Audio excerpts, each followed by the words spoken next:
Yeah! Well, boys, we did it. Welcome to the Inaros level cap build that not only works, but is actually very effective. Keep in mind this is not for the faint of heart, since Inaros is just not designed to go to the level cap, which means we are going to be really abusing certain tactics to push him over the edge. So let's start with what makes this possible in the first place.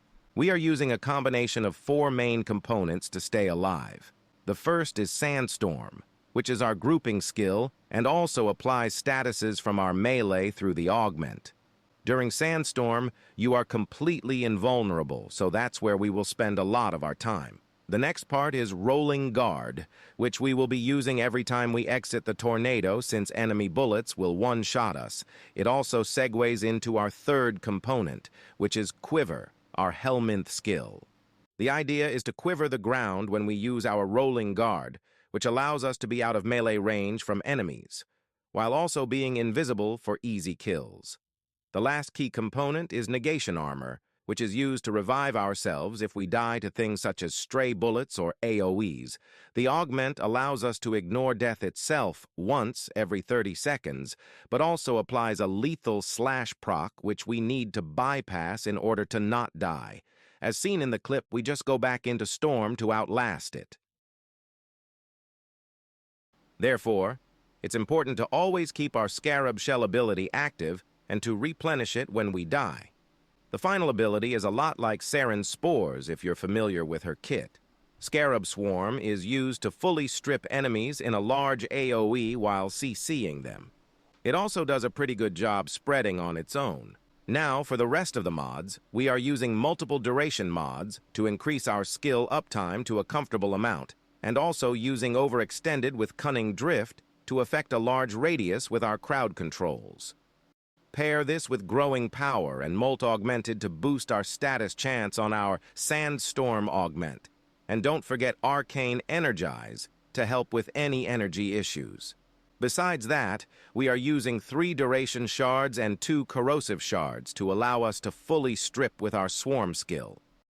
The primary option we are using is Torrid due to its insane damage and range. We are also using Merciless, but feel free to use Deadhead if you don't mind the conditions for some extra damage.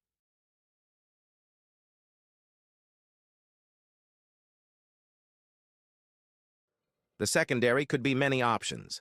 I used Kuva Nukor to make sure priority targets were stripped as fast as possible, but if you want to be more optimal, you could use a Crit Latum or Dual Tox build to shred priority targets faster. You can replace the Riven with a 60 Toxin mod. Here are the upgrades.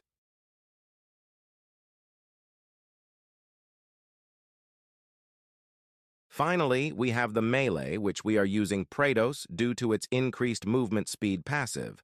We also have it modded as a stat stick for our Sandstorm augment, but also for Shattering Impact to strip acolytes and also priority targets if you're not using Nukor. Here are the upgrades I chose.